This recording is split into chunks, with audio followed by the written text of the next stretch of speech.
Guys literally want one thing, and it's disgusting. Alright, you guys, this is my limited edition Batman the Killing Joke comic book. It's one of my favorites. Every time I read it, I have the same feeling. It's like I read it for the first time. It also occurred to me we don't have an intro. It's usually the picture that we have, right? That you Yeah, edited. That's that's basically right. the intro. The freaking title card. I You can know just edit what we it should there. Oh! Guys, All right. So, video games. We'll start with Moz. What's your all right. So all-time we got favorite game and what's special about it? we got Paw Patrol. We got My Little Pet Shop. No, I'm playing. Okay, okay.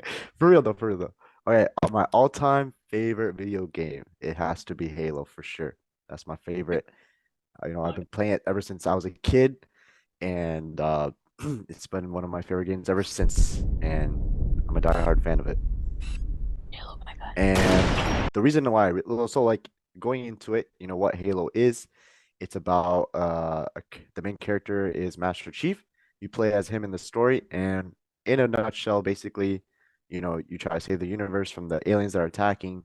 But anyway, I wanted to get into, the socialness and how Halo built a community. That's one of my um key things that really appeals to me as a fan of Halo, going into the socialness and the community aspect of Halo. It was a game that was made for everyone. There was not a specific audience it was made for. It was set for everyone to be involved in this game. You could have like a friend that never played Halo or a video game in general and could be like, "Oh, let's play this game real quick. It's so fun." We had Forge, which is basically you can make your own maps, things like that. So it gave the fans the ability to kind of put their own input, in making Halo special for them. They made a map that's special, and then everyone can try it out too. You can share it with your friends, and a lot of the maps that we played were made from the community. And just overall, it had a great sense of community. Just to recap it, and another thing I really appreciate about Halo is the soundtrack. So the soundtrack, if you hear it, if you never played it, either way, you're Beautiful. gonna know it's Yeah. Halo. Like the Yeah. soundtrack, when it's from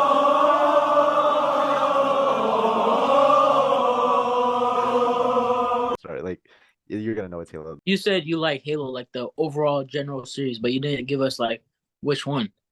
Oh, My that's a good favorite, question. What would you say is the best Halo in the series? That's an interesting okay, question.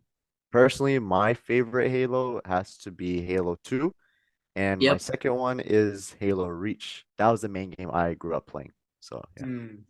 the people I met online, I became really close to them, and we were just like-minded people, and we're just all having fun playing Halo, man. Like it was a good vibe, and we all made some great memories. And honestly, like looking at it from like back then when I was a kid, I had a better connection with those friends online rather than the kid like my friends at school. It's a pretty interesting thing to like think about that. Like a place like a video game lobby doesn't Yeah, necessarily have too many like social constructs like status and you can't really be judged for too many things when you guys are all just playing a game trying to shoot each other. exactly. It's like a sense of belonging to it too. Yeah. So Jan, what is your favorite video game or your all-time favorite? So basically, Last of Us. My main,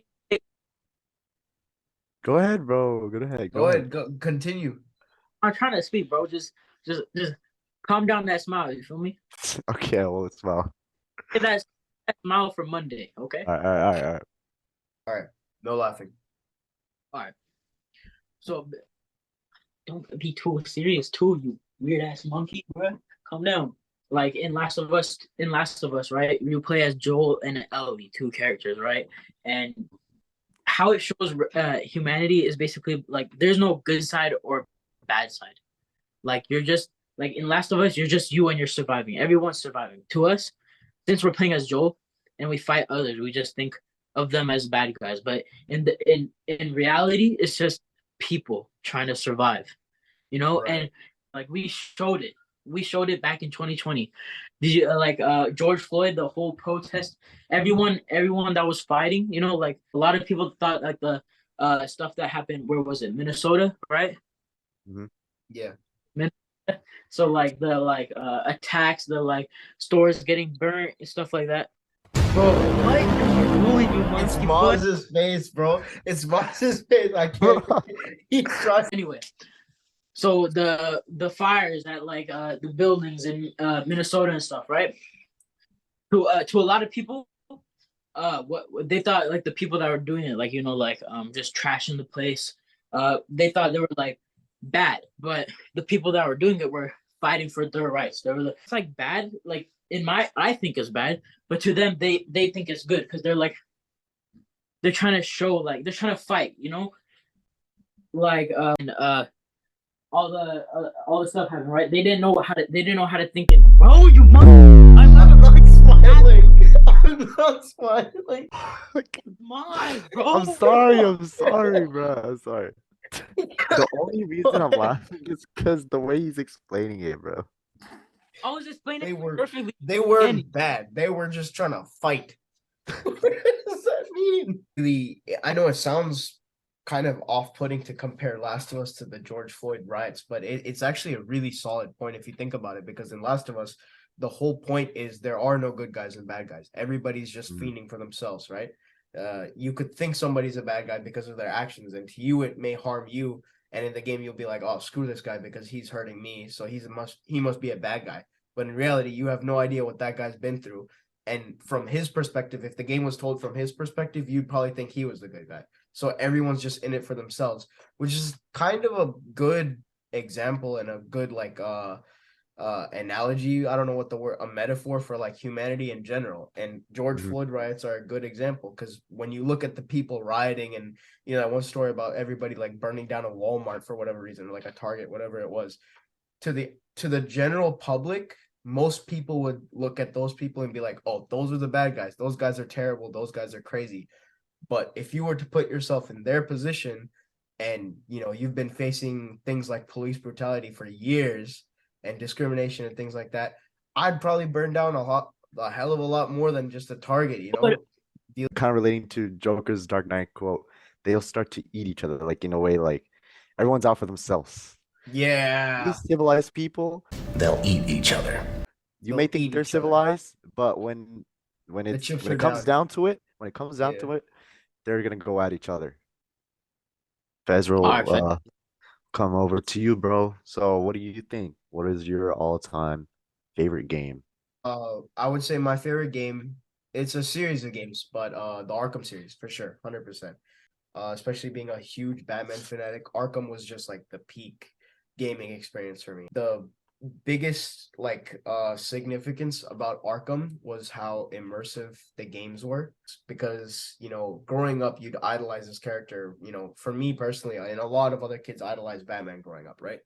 So to have these games that are being put out that you can be that character and live the life of that character, and they went really in detail. If you watch a movie like Batman Begins, for example, everything he does in that movie you can do in the game. You can stalk people, criminals, you can take them out, you can choose like 100 different ways how to take them out.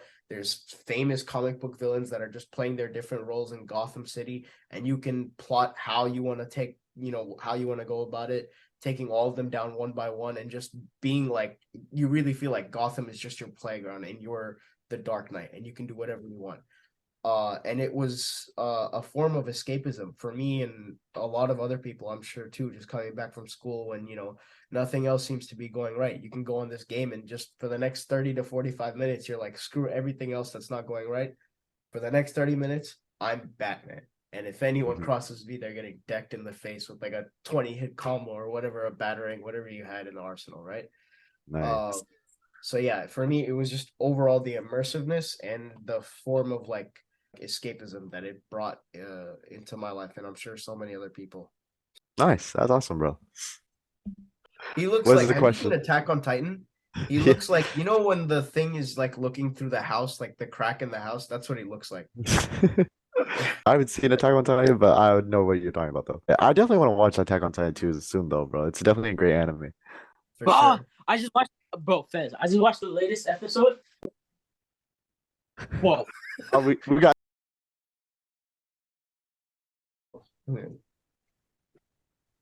Bro, I'm about to grab this fishing pole and shove it up your. Go. Yeah, that's right. We only got 30 minutes. Fed's got 30 minutes. Then stop doing that, bro. It's your fault. I'm not doing anything. Go Go ahead. Anyway, so the when George Floyd died, and all the stuff happened, right? They didn't know how to think in. Bro, you monkey! I'm I'm not smiling. I'm not smiling. Come on, bro. I'm sorry, bro. I'm sorry. Okay, the only reason I'm laughing is because the way he's explaining it, bro. Yeah, he's like, Ah, they were just trying to fight. I was explaining. What? I was What is that?